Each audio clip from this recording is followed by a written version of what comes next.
December 16, 1944. The German army is on the move. An endless onslaught of tanks, trucks, troops, and war material rolling west through the Ardennes forest, spearheaded by the 1st and 12th SS Panzer Divisions. Their goal? To break through Allied lines into Belgium, where they can devastate American and British supply lines and perhaps even turn the flank of the entire Allied invasion force. Thousands of tanks and heavy armored vehicles await, ready to execute another blitzkrieg strike into the heart of the enemy. And better yet, they have the element of surprise on their side. The Allies have no idea they're coming. The time has come to attack. From a hastily constructed foxhole atop a snowy hill overlooking the Belgian town of Lanzerath, 20-year-old First Lieutenant Lyle Bouck peers through his binoculars, watching with dread as a massive formation of infantry appears, marching up the road towards him. From their distinctive helmet design, he can tell that these men are Fallschirmjägers, German paratroopers, elite fighting men. Buck looks over to Technical Sergeant William Slape. Slape grimaces. This is bad. Lyle Bouck is the commander of the American 394th Infantry Regiment's Intelligence and Reconnaissance Platoon. His team's job is to observe and report. But now, faced with a battalion of enemy infantry bearing down on him, the mission has changed. Now he must defend. Only here's the problem. Lyle Buck's force consists of just 22 American soldiers. They have 2 machine guns, no artillery, no air support, no armored vehicles. But now, they're the only thing between that Panzer army and the open road, and they know what they have to do. Buck orders his men to lock and load, and wait for his command.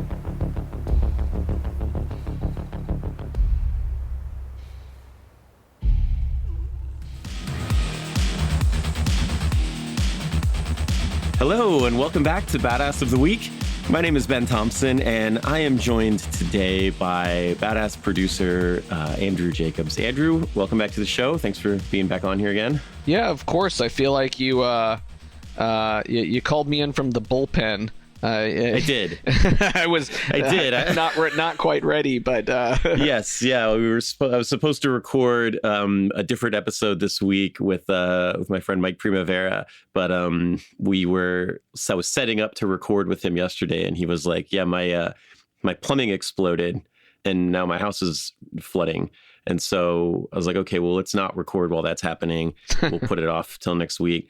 But then I was like, oh, well, I still need to record something for next week. And yeah, so I kind of called you in last minute on this. But this is a fun story, and it is time relevant, and it is going to be really, it's interesting because we are going to be talking about one of the more well-known battles of World War II in Europe, in Western Europe. We're going to talk about the Battle of the Bulge, which took place in December of 1944, which, as of the time of this recording, is exactly 80 years ago.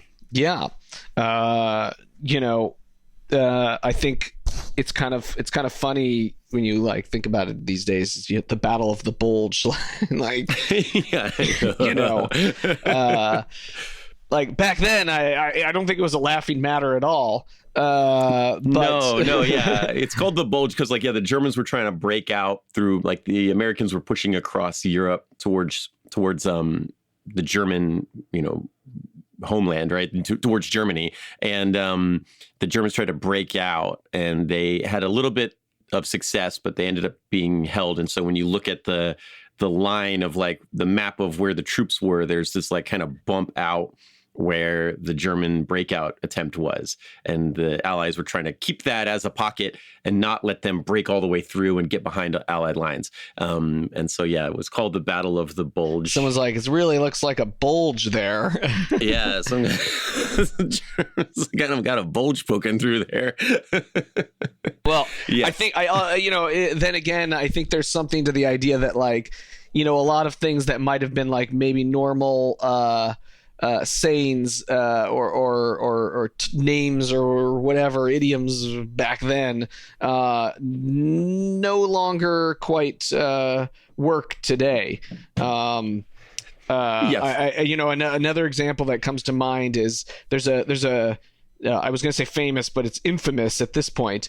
The 1908 World Series, Giants versus the Cubs. As you know, Yes. I'm a Giants fan. Giants versus the Cubs. There's a guy named Fred Merkle who makes just this terrible base running error that ends up costing the Giants the game, and then the Giants don't win the World Series, and of course the Cubs did, 1908. And at some point they decided to nickname that Merkle's boner. It's just like, because it was a boneheaded play. yeah, Merkle's boner. That's one of my favorite baseball. Like, there's not a lot of like plays in baseball that have, get their own titles, their own games, but that one's a classic. He'd hit like the game-winning home run in the World Series, and like he didn't step on a base, or he made there was something about I wish I could remember the details off the top of my head, but yeah, he either didn't step on a base or he ran past another runner. He did some really silly thing while he was doing his home run trot that negated the home run and got him out. And the Giants lost. he had the game-winning hit, but he failed to advance to second base, and that's what it was, which led to a forced play at second. And instead, they ended up losing. But I don't think at the time they weren't they were like, oh, what a boner, dude, and had no second thoughts as to what they were calling this thing. But these days, there's some great Batman panel from there was a blog I used to really like, which would just do one comic book panel a day with no context. Yeah, it's probably some Instagram now, but I this was a long time ago, and there was somewhere it was the Joker and from around this time period, and he's looking at a newspaper and he's like, it was like, Batman's boner, I'll show them the Joker has the biggest boner of them all, or something like that. It was just so funny. This is all this is to say is to our many fans here. Badass of the week is occasionally we have some juvenile humor. Yes. But then again, let's just think about this. We're talking about the Battle of the Bulge, and who are the people out there, fighting this fight? It's a bunch of 18-year-old kids, right? Yeah. And who knows, maybe that was a joke at the time. They're like, oh, the Battle of the Bulge, ha ha ha. Maybe it was always meant to be kind of cheeky. Right. Yeah, there was even within the Battle of the Bulge, there was, when the 101st Airborne was surrounded at Bastogne, they're trying to hold the line to prevent they're trying to hold this crossroads to prevent the German breakthrough, and the Germans have them completely surrounded with a Panzer army, right? And they request surrender from the Airborne, and the commander of the 101st Airborne, this General McAuliffe, I don't know how to pronounce his name, but his response when they were like, do you surrender? His response was the word nuts. Classic. Yeah. And that meant nuts to you. That's an expression from the old timey radio, but that's funny when you read it now. And also it's even funnier because at the time the Germans didn't know what he meant by that, because they were like, do you surrender? And he wrote back nuts, exclamation point.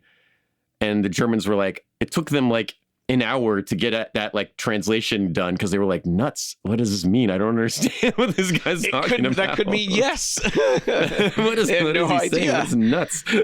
So there was my dad had the Battle of the Bulge Avalon Hill board game, war game, and on the cover of it there's a picture of two German officers looking at a telegram page, and one of them says nuts with a question mark, and they put the umlauts over the U. Yeah. Newts. Oh man. So that's what we're talking about. War is hilarious. Yes. Yeah. But yeah, it is 18, 20-year-old kids. And, one of the things, juvenile humor is what Badass of the Week started with, right? That was mostly what I had before I had any history, any real history. I was making historical dick jokes. Yes. Yeah. We've all grown up a little bit, and this is just a little bit of a throwback to the early days. I had written some article about some World War II naval battle. And somebody wrote me in and was like mad. They're like, you're disrespecting the memory of these men by using swear words in your recounting of these articles. And I swore a lot in the old days for the website, but like, they're like, you're disrespecting the memory of these brave men who fought in for their country in World War II. And I'm like, you've heard the expression swear like a sailor, right? Have you ever listened to any of these guys talk? Like, I'm toning it down. Yeah. Maybe not in their official channels, but when they're like when they were fighting the Japanese at Midway, they were swearing. Yeah. Some of the guys there were swearing, I promise. On that note, let's talk about who we talking about today. We are going to talk about a lesser known hero from the first days of the Battle of the Bulge. We are going to talk about a guy named Lyle Bouck, who is a first lieutenant, which is a very junior officer. In the opening days of the Battle of the Bulge, he finds himself commanding a platoon of 18 American soldiers, reconnaissance guys, that are ordered to dig in against what is expected to be like minor German resistance, and what ends up being an entire German paratrooper battalion at the head of 2 SS Panzer divisions. And this guy ends up delaying the advance of the entire 1st Panzer Army by like 24 hours by himself, basically, with him and these 18 guys. Sweet. This is going to be an interesting story. It's a lesser known one, but for me, it's one of my favorite stories from the Battle of the Bulge. So we might as well. We're going to take a really quick break, and then when we get back, we'll get into it because this is going to be a fun one.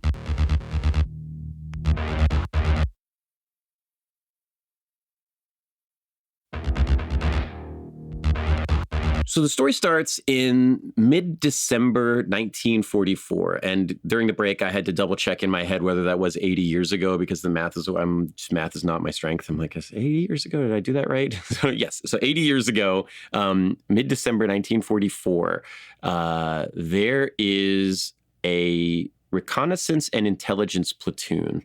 It's 18 guys led by a first lieutenant. And they are part of the 99th Infantry Division.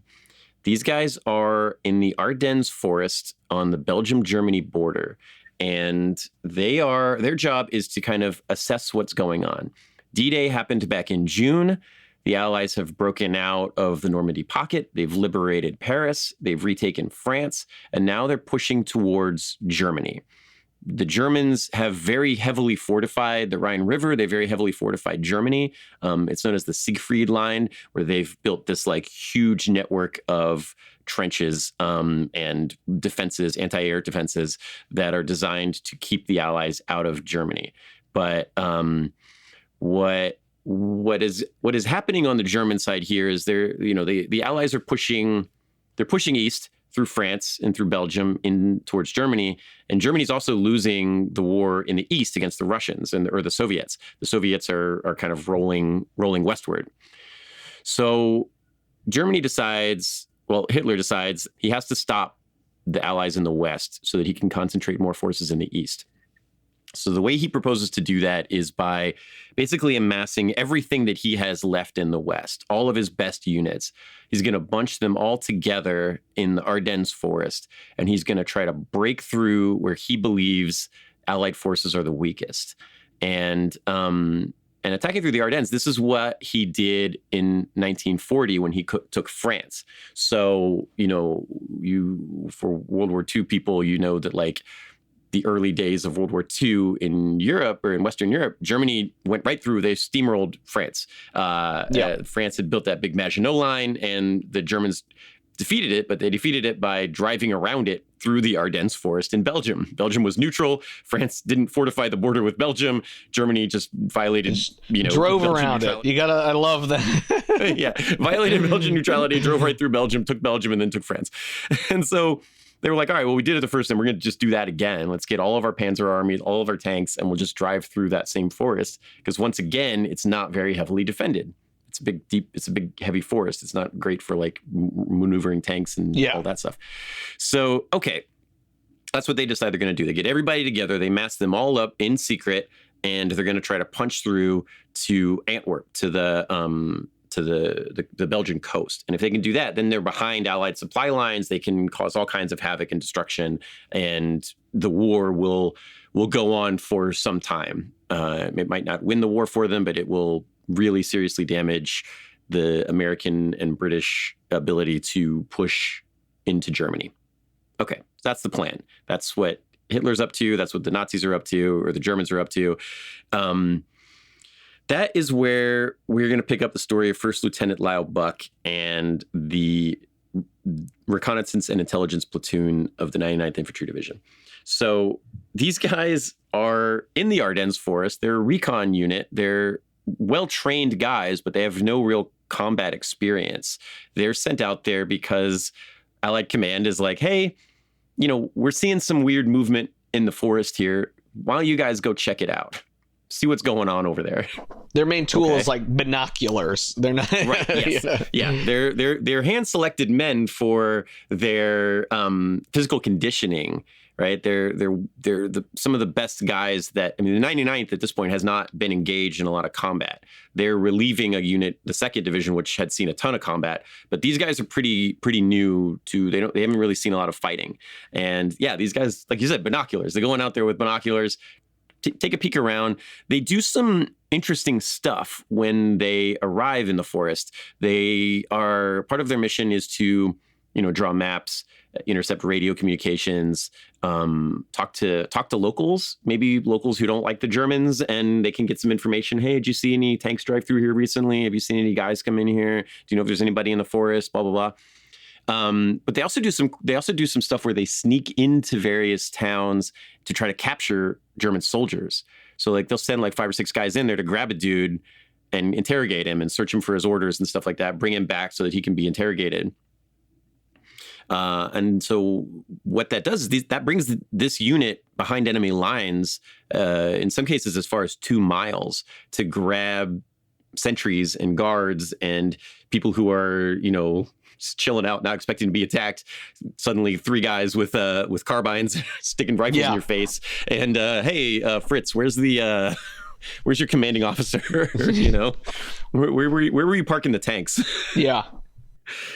So pretty badass work that these guys are doing, and these guys are kind of stationed up in the forest, and they're moving in and out of some of these towns, trying to see where they can find guys, and sending notes back to Allied Command. Here, we think there's some guys here. We think there's some guys there. Okay, so that's all going fine, except at some point, the commander of this unit, his name is Lyle Bouck. He's from Missouri. He's only 20 years old, so he's one of the youngest officers in the U.S. Army at this time. His dad had been a soldier who fought in World War I, and Bouck joined the National Guard at age 14. He just walked down there and signed up for the Missouri National Guard. They never checked his ID or his paperwork or anything, and they were just like, yeah, sure, whatever, you're in. Things were a little different back in the day. Yes, no kidding, right? His family was like hard up for cash, or they were hurting for money, and he went down there to get money. So he was getting like $1 per drill session to like go and like drill with the National Guard. And that was going fine. He became a sergeant by like 16. And then when Pearl Harbor happened, he had, they were looking for anybody with military experience. And this guy had several years of it now. So they sent him to officer candidate school. And he hadn't seen a lot of action at this point, but he was well trained and he'd been a soldier for many years now. And so they made him an officer. And now he's got a crew that's doing this reconnaissance and intelligence gathering work, which is, it's commando stuff, right? It's cool. But commandos are not set up to repel an invasion or a full-scale assault by heavy armor. Right? Yeah, these guys are not a fighting force. There's like a small band of them trying to prep the rest of the army to fight. Yes, our job is to give you the information you need to move heavy weapons to the right positions, right? Get in, get out, scamper around, gather intel, recon. Yes. So in mid-December 1944, it was a bit of a surprise to these guys when Bouck gets his orders and it's like, hey, there's some weird movement going on in the forest here. It's probably nothing, but you are the extreme edge of our Corps' position, and there might be some minor trouble coming. So we kind of... Yeah, we might need you to dig some trenches and set up some pillboxes and make sandbags. All right. And they're like, and he's like, I don't have shovels or axes or any of that stuff. They're like, okay, see if you can find some so that you can dig some trenches. It'll just be a couple of days. And we're going to have a tank destroyer unit next to you, which is like anti-tank cannons. We'll set those up on the far side. Okay, all right, that works. We could do that. So... yeah, so he gets his orders and he starts to set up. He starts to dig some trenches and build some pillboxes. And on December 15th, 1944, he sets up along the road to he's in the Ardennes forest. He sets up along a road to a Belgian town called Lanzerath. He's got this really nice position up on the top of this hill. It's cold, right? It's mid-December in Northern Europe. It's cold. It's snowy. I mean, if you guys have seen Band of Brothers when they're in Bastogne, this is not far from there, right? Heavy forested, but a lot of it has been knocked down. There's they can see all the way down the hill into the town. They start setting up their trenches. They have a 30 caliber machine gun. So they set that up, but Buck's like, I need more than that. So he's like, this is another thing that you never really think about with soldiers and things, but that happens all the time. So he's like, I need more than this. So he went to like a supply guy. There was some supply dude who was driving this Jeep around that had a 50 caliber machine gun mounted on it. And he was like, what can I trade you for your Jeep?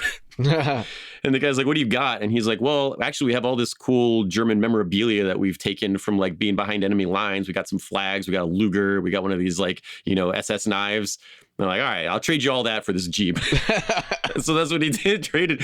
So Buck got all of the German memorabilia together that his guys had been collecting and traded it for a Jeep with a 50 caliber machine gun on it. I'm just imagining that guy later on, like several days later, middle of the Battle of the Bulge, the Ardennes forest, and he's running around with a backpack full of Nazi memorabilia, being like, I wish I had my Jeep. I wish I had a machine gun. It's so cold.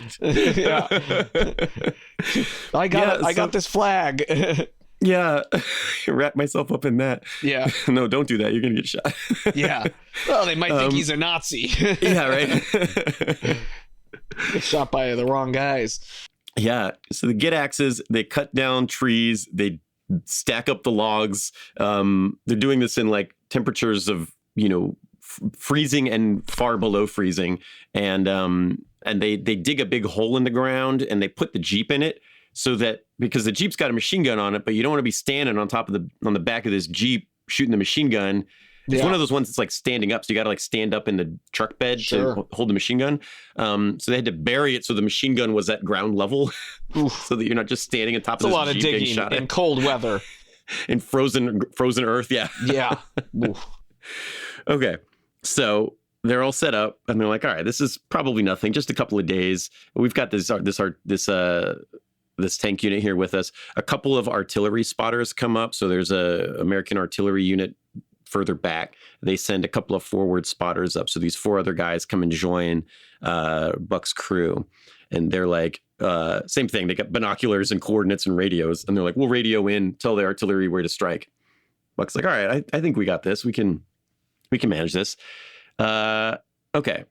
So the morning of December 16, 1944, right at dawn, 0500 hours, 5 a.m., there's like the rumble of artillery, and these guys are dug in. They're expecting some trouble, and this artillery barrage begins, and it starts hitting.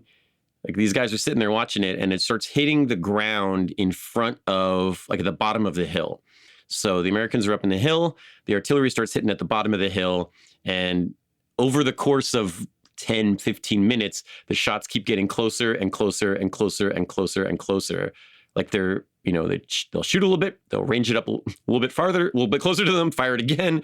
And so they're sitting there and they're all like, listening to these guys talk about it, they're like, oh, it was the end of the world, right? This was just nightmare explosions, dirt flying up in the air, huge explosions. Yeah. And it keeps getting closer and closer and closer. And they're like, it got right in front of our lines. One hit like super close and like showered a bunch of dirt into our foxhole. Then there was nothing. And then it picked up again 100 yards behind us.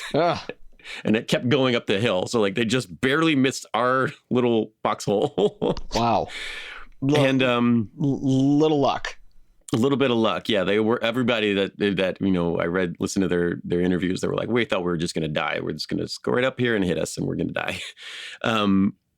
And these 18 guys are sitting there, they're holding their rifles, they've got their machine guns. The artillery comes, they get shelled for 2 hours, which just seems like an unreasonable amount of time to sit there and listen and put up with this, right? And then it stops. Okay, so we need to figure out what's going on. So Buck and a couple of his guys go down into the town to try to see if they can figure out what's up. They go down, they start moving through, they're sneaking around through some of the buildings and things. And at some point they realize like, oh, like the entire German army is coming up the road. The guys that go down, they're hiding in these different houses. At certain points, like there's Germans in the town and they're having to get around them. They're having to hide them. Sometimes they have to fight them. There was a sergeant named William Slape who was down in the village, and at one point he ended up like in a gunfight with like 5 or 6 Germans. Like he came out of a barn and they were all standing there, and he was just like, oh, and he just started shooting at them before they shot at him. Buck goes back and he's like, okay, I'm going to send 2 more guys down there to go help get those guys out.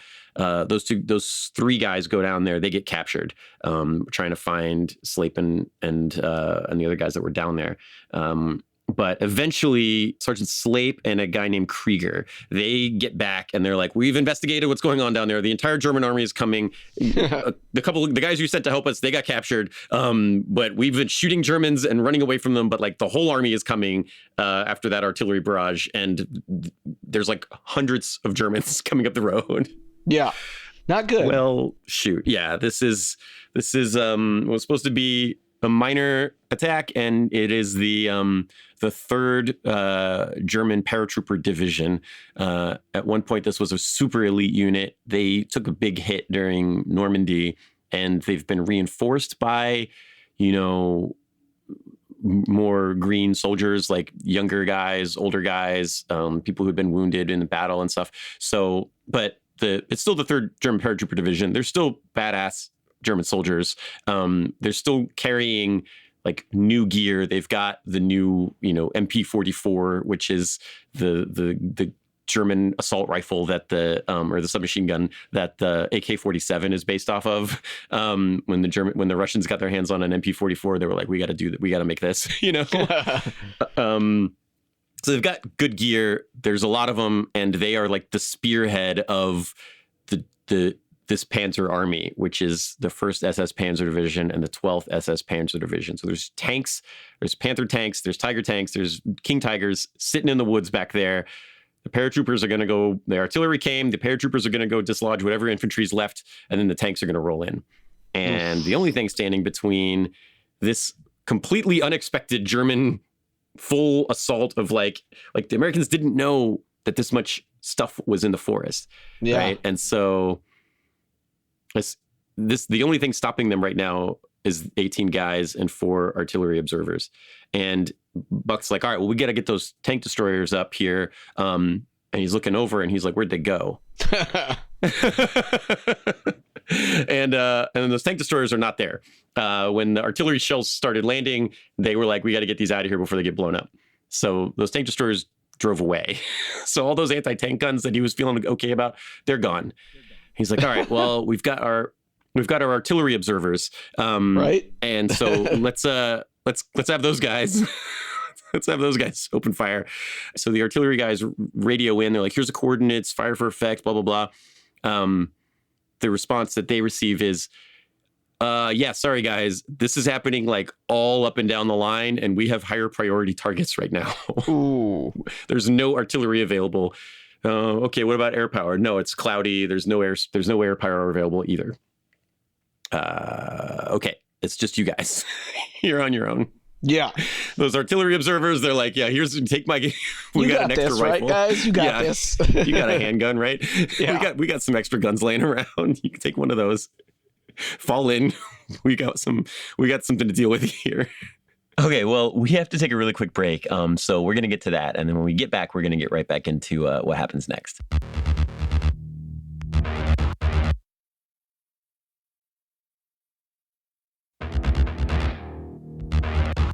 Okay, so around 8 o'clock on the 16th, there is the first wave of Germans appear. They're marching in double lines. There's somewhere between 200 and 700 Germans coming up the hill, or coming up the main road. The Americans have a really good view of them. It's this kind of like little hairpin turns through like windy turns through the forest. The Americans are on top of a hill. They're kind of looking at them and they can see them. And Buck is like, all right, well, here's the orders. Like, wait until you see a guy that looks like an officer and shoot him first. And then we'll all just start shooting. Good plan.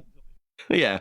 They waited until they found an officer. They shot him. And then the entire German army rushed at Buck and his guys. Yeah. And so the first group that attacks him is probably company size. He says somewhere between like 100 and 200 guys come running up at Buck's position. Just a couple hundred, no problem. Just a couple hundred dudes. Yeah, they're just outnumbered like 10-1, maybe. Yeah. And one thing that happened, though, was that when these guys were fortifying the area, they put a barbed wire fence down there. And barbed wire is such an interesting military advancement because it was designed for cows, right? They built it to keep cows in the pen. And then around World War I, they realized, oh, this is actually pretty good at stopping people, too. And you wouldn't think something as simple as like put spikes on a wire would be so effective in war as barbed wire has been. But like in the cold, carrying your rifle, wearing those big heavy greatcoats, right? With a pack full of gear and ammo and all this heavy stuff. When they got up to the wire, if they didn't have wire cutters to cut it, they got to climb over this thing. And it's pokey, it's pointy, it catches on your gear. Pokey is a nice way to describe barbed wire. Yes. It's just a little pokey. Yeah, these Germans get to the wire and they can't get over it, and the Americans just start shooting at them. And one of the really interesting parts about this part of the battle is, the Americans open up with machine guns and they have carbine rifles. They have ammo and carbines, and they have a couple of submachine guns. They got a couple of grease guns, and so they're firing at these guys. And listening to the soldiers of the INR platoon recount the story, they were like, this wasn't even like, this was almost depressing. It wasn't even like sporting, because these guys ran up like they were going to attack us, and they got stuck in the wire, and then we would just shoot them. And this went on for like 10 minutes. And then like, it was weird because it was snowing. So the snow was all over everything. And so when these guys were bleeding all over the place, like you could see it all, like the whole snow turned red. Oh, wow. And they were like, we were just slaughtering these guys. And it didn't feel sporting because they were barely even shooting back. They were just trying to get over this wire to dislodge us, and they couldn't do it. That is a vivid description. Yeah. Yeah. But the Germans didn't advance. They got shot up, and they returned back to their lines. They reorganized, and knowing what we know about the German side now, the Germans got back there and they were like, dude, there's so many Americans on the hills right now. we need a bunch of guys to go up there and get them. Okay, so then an hour or two later, they launch a second attack, and the entire a bigger force of Germans, and instead of trying to go over the fence, they try to attack up through the hills. So they launch a second assault up through the forested hills to the flank. So let me get this right. Their strategy is once again to go around. Yes, go around. They're going to attack Germans with these incredible tactics of going around things. Don't run straight through the fortifications. Go around them. Yeah. So they go around where those tank destroyers were supposed to be, and they come through the forest.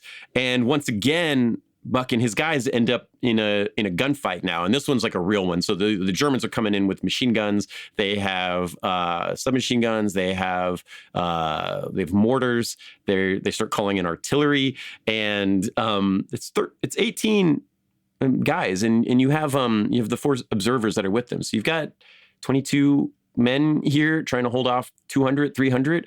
And the Germans are attacking through this forest. At one point, a guy in the INR platoon named Louis Khalil, he's shooting down the hill at the Germans that are coming up. He turns to his left, and there's a German like not that far away from him, pointing basically like an RPG at him, like a rifle grenade. Yeah, and he fires it right at Louis, and it hits him in the face. Ugh. And breaks his face, but doesn't blow up. So Louis gets hit. He falls down. He knocks out a bunch of his teeth. His face is all fractured. He's bleeding really badly. So he got like punched by like an RPG. Got punched in the face by an RPG. Gets back up. Looks at the guy. The guy's like, "Oh, what do I do?" So the guy starts putting another grenade onto the rifle, and so Louis has to shoot that guy. Turns around. There's like another guy about to jump into the foxhole with him. He has to shoot that guy. Oh my God. He turns to the other guy in his foxhole with him, and he's like, "I'm messed up, man. Like, we're about to get killed here. I can't move. You go get out of here." And his buddy was like, "Hell no, I'm not leaving you here. We got this. We're probably fine. I'm not going. Fine.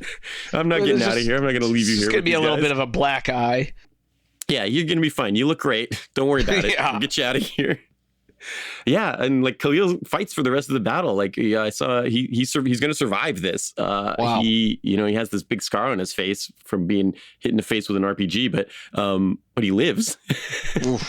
And fights through the rest of the battle. And the foxhole guy's like, "Yeah, you're not getting out of here. Like, I'm not leaving. We're going to fight this to the end together." Okay. Now, the Germans at this point, they fall back again. They get driven back a second time by this platoon of dudes who are not supposed to be here, who are not trained for this type of work. Like when Buck was setting up his defenses, he was like, "I've never been trained in how to do static defenses because it's not my job." Yeah. He's like, "I kind of remember a little bit from school, I guess, like from officer school, but I don't know. I'm going to look in the manual on how you're supposed to set up a static defense."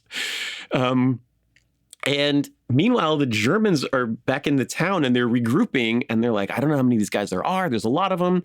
Meanwhile, like 2 miles down the road, you have 700 German tanks just parked in a traffic jam.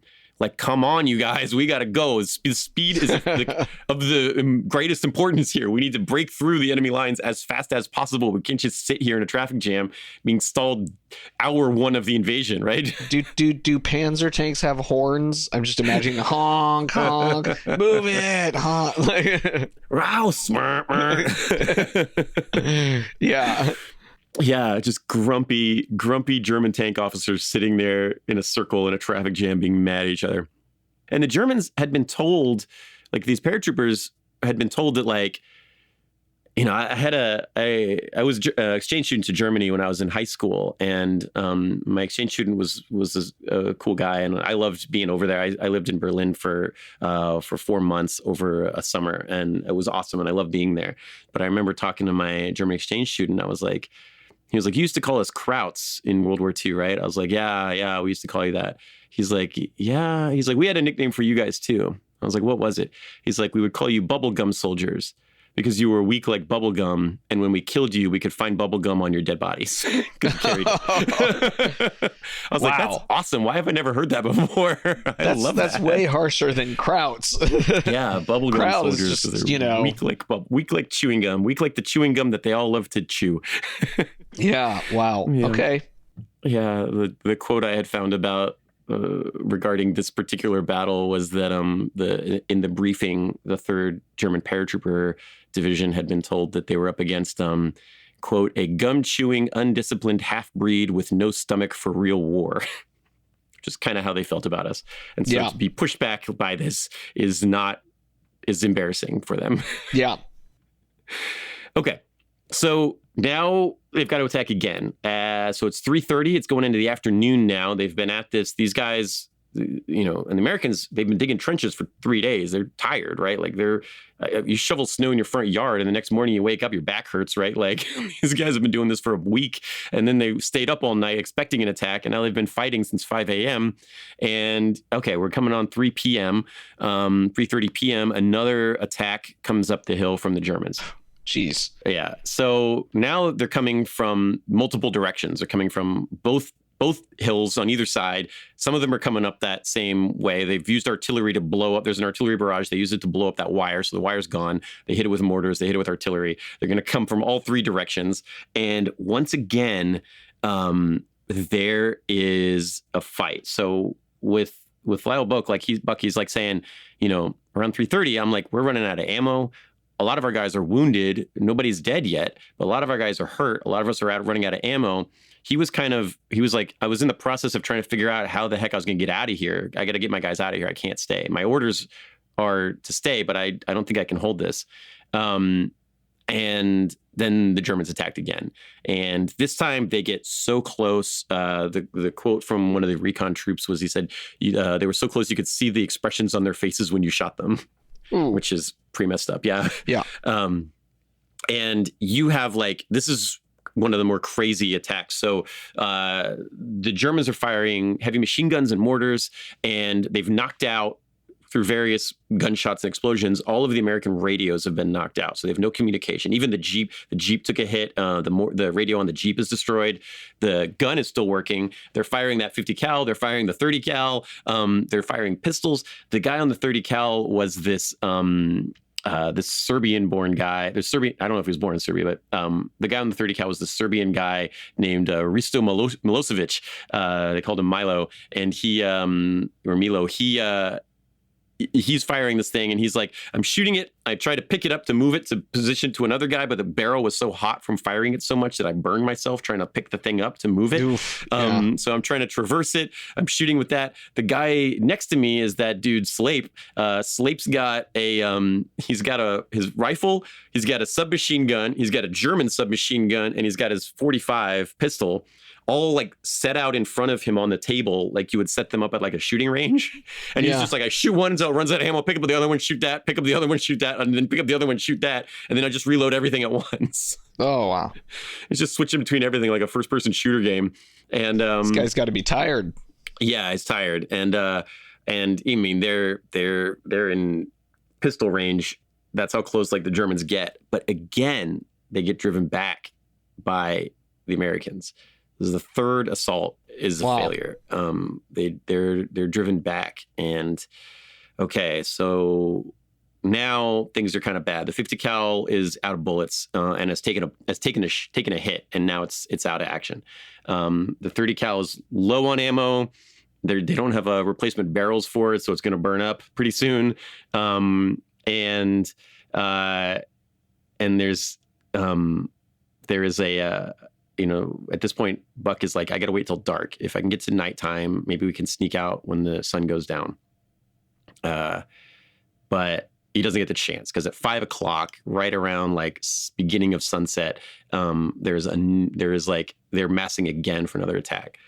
And so these Nazis really can't take a hint, can they? No.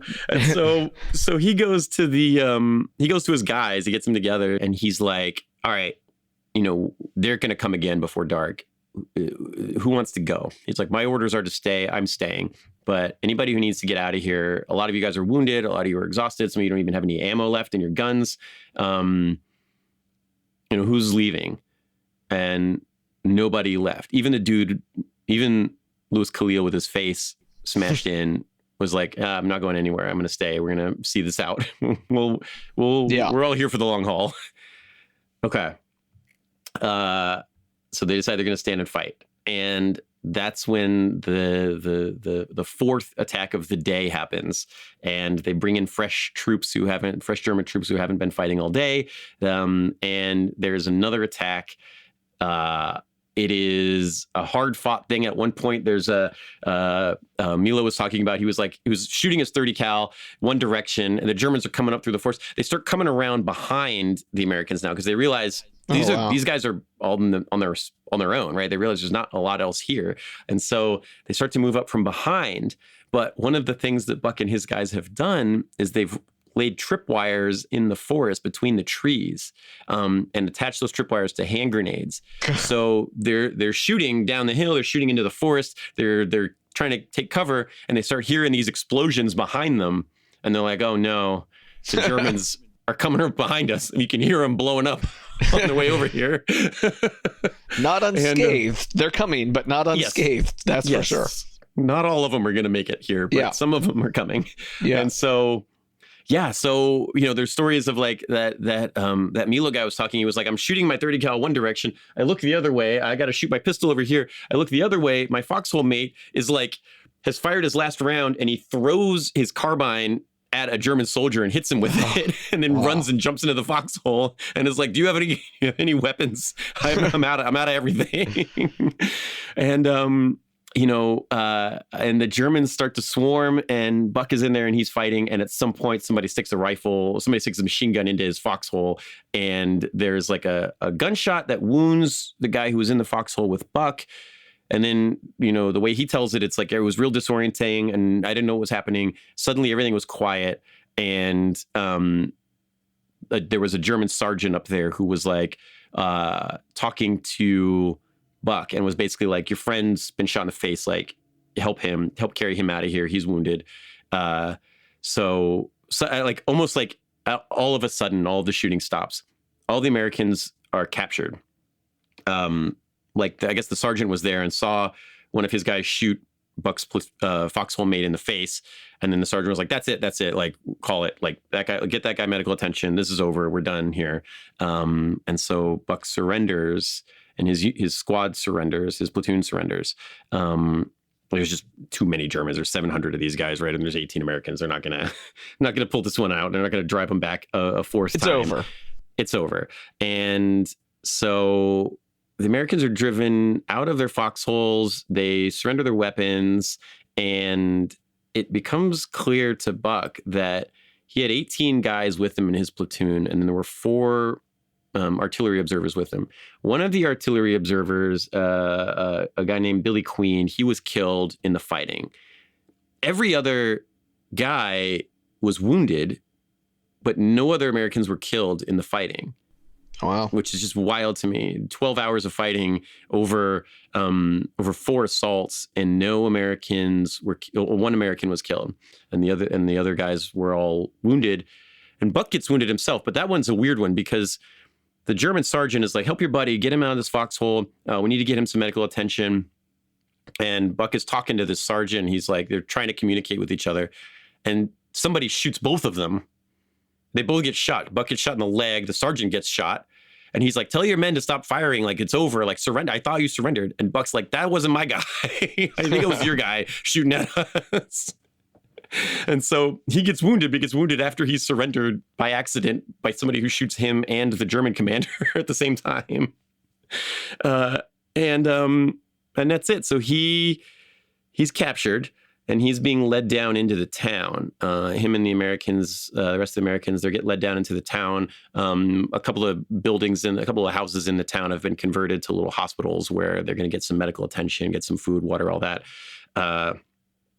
Buck is laying there, and he says, it's funny because he's like, it was weird. He was 20 years old, and his birthday was December 17th. So he's being led down the hill at like 10 p.m. on December 16th. And he remembers a conversation, and this is super weird. He remembers a conversation that he had with his aunt when he was a kid. His aunt lived in St. Louis, Aunt Mildred. And Aunt Mildred was a palm reader. And she read his palm when he was a child. And what she said to him was, if you live to be 21, you will have a long, healthy life. And he was like, I got 2 hours to go. And I'm a prisoner of the Germans. Yeah. Dang it, Aunt Mildred. That's that's foreboding, Aunt Mildred. Yeah. Of all the weird prophecies, right? And yes, so he makes it. He makes it to 21, and he does live a long and healthy life after that. He, and this is one of these things you're talking about, these being young guys, like he's finally legal to drink in the United States, but he is now a prisoner of war. Yeah. And happy birthday. Happy birthday. Yeah, so he's captured, and he'll spend the rest of the war him and his men are going to spend the rest of the war in various prison camps, German POW camps. That's the end of the war for him. That's the end of the war for the rest of his guys. And to hear him talk about it, he's like, yeah, it felt to me like a failure. I was supposed to hold this line and I didn't hold it, right? I was taken prisoner by the enemy. That's kind of disgraceful. I felt bad about it. I felt like I'd failed at the time. But here's the thing that's weird about this, which is as he's there, the last assault was at dusk. And like I said, this German operation, time was very important. Time was of the essence. They needed to go fast. And, when those German tanks that were all in that traffic jam, they're getting grumpy, the commander of the entire operation, Joachim Peiper, he's the commander of the 1st SS Panzer Army, one of the most senior tank commanders in the German military. He comes storming into town, and I picture him with like the goggles, like the tank commander goggles and all that, the hat, storming up there, and he's like got his SS uniform on, and he's like, "What is the holdup here? What's going on? Why aren't we moving? We should have been moving 24 hours ago." And he is told by the commander of the German 3rd paratrooper division, "Oh, we can't progress forward. There is like heavy enemy resistance. There are tons of Americans dug in there with weapons. We can't move through it. Like we're stuck. We're being blocked in. Any assault here is like futile." And Piper's like, "Okay, well, according to who? Who saw? What are we working with?" He's like, "I don't know. I didn't see it, but my battalion commander in charge told me about it." Piper's like, "Okay, who's that?" And he goes to find that battalion commander. He's like, "What happened? What's going on up there? What am I dealing with up there? I'll just roll my tanks up. We can shoot at it." The guy's like, "Oh, well, I heard it from the captain of this company that went up there and got massacred." He goes to the company commander. He's like, "What's going on up there?" And the guy's like, "Oh, we were up there and we were getting shot up. It was crazy." Piper's like, "Oh my God." He's like, "I can't believe, like, do we know there's anybody still in the mountains? Is there anybody up there? Like, is it just these guys? Did we just catch them all? And I've been sitting here for the last 5 hours doing nothing because you think there's an entire regiment up there?" Still up there. Oh, wow. So he's the commander of the SS Panzer Army, and he takes a battalion of these paratroopers. He's like, "You guys come with me. We're going into those woods right now." Like going in the woods with flashlights at night to make sure there's no other Americans in there. And there's not. That's it. It was just these guys. It was just these 18 dudes. But he spends all night wandering through the forest, making sure there's no other American defenses there. And, he can't start moving until dawn the next day. And so Lyle Bouck and 18 men held the entire 1st SS Panzer Army back by 24 hours. Wow. Which is like not probably bad. Instrumental for delaying the Battle of the Bulge, right? Yeah. These guys did eventually move through their area, and they did eventually like have a pretty successful attack, but it didn't ultimately succeed. It was, the Battle of the Bulge was a victory for the Allies. And, to some degree, the actions of Lyle Bouck and his 18 buddies like might have contributed significantly to that being an Allied victory, which is just badass. They blocked the blitz. Can't really do a blitzkrieg without the blitzing part. Yes. Yeah. You need the lightning, right? And he stopped it. Bouck survives the war. He goes back to Missouri, becomes a chiropractor, gets married, was married for like 60 years, lives to be 92 years old. Let me double check that. Yeah. He passed away in December of 2016 at age 92. But from the moment he gets back to the States, he starts writing letters to the government about wanting recognition for some of the men in his unit, particularly like guys like Milo and Slape and Krieger and Khalil and a couple of these other people that I didn't mention in the article here. But he starts writing letters like, we need to get these guys some recognition. And then, he gets back home in 1945. In 1962, with no warning at all or anything, he opens his mailbox and there's a silver star in there waiting for him. Like, here's a silver star for your bravery during World War II 20 years ago.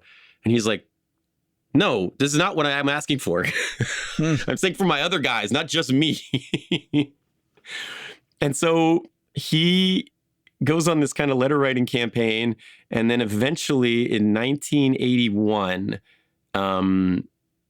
he gets recognition for his unit. So that INR platoon receives a presidential unit citation, which is something that's generally given to like a much larger unit, a regiment or a division or something like that, a battalion. It's the smallest unit in the American Army that has ever been awarded a presidential unit citation. And there's a little plaque to them built in the forest where they fought.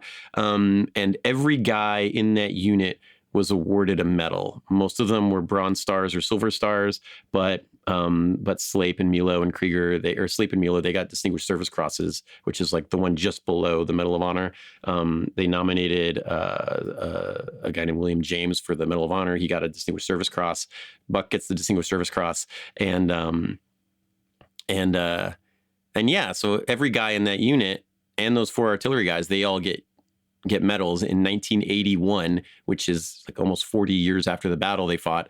But good for them. They deserve it. And there's this great picture of them. They all go to Washington, and there's a great picture of these guys, bunch of old grandpas, with the big, thick 80s grandpa glasses, standing in their uniforms on the steps. Like, they all got their picture taken together, and it's really cool because these guys single-handedly held back an entire German paratrooper division, and beyond that, like an entire SS Panzer army. So, and I think just to add a little context, it's worth noting that the Battle of the Bulge lasted about 41 days. Yes. This one battle lasted 41 days, and there were over 80,000 American casualties. Yes. And 20,000 of more Americans taken prisoner by the Germans. So it's like, just like sometimes I feel like we lose context in terms of how the scope of some of these things. Yeah. In modern warfare these days, it tends to be, you'll hear about an incident in, Afghanistan or, Iraq or whatever, where, there are like 10 casualties. And that's that's big news, that sort of thing. This is 80,000 American casualties. Wounded. Yeah. Dead, wounded, prisoners. And and this little fight, was was kind of the vanguard of that. And the Battle of the Bulge was a long, brutal, bloody campaign, and it was the end of the German army's ability to counterattack. It broke the German army's ability to counterattack the Allies in the West. It was very decisive, very obviously, beginning, like, end of the end for Germany. They had nothing left to throw at either direction after this. It did go for over a month, but so much of the important, that first week was just so vitally important, and being able to delay those tank armies rolling down those streets unprotected, right? Just being able to delay the Panzer Army's advance for a day, especially for such a small force to do that, was just unheard of, and was probably like really critical. Like, we'll never know, but it was probably extremely critical for the success of the operation. And for folks who are interested in a little bit more, if you haven't seen it, if you're listening to this podcast and you've not watched Band of Brothers, please correct that immediately, because there are a couple episodes that take place in the Ardennes forest during the Battle of the Bulge, and there's incredibly visceral and just, wow. Band of Brothers is awesome. If you haven't seen it, you definitely have to watch that. It's amazing.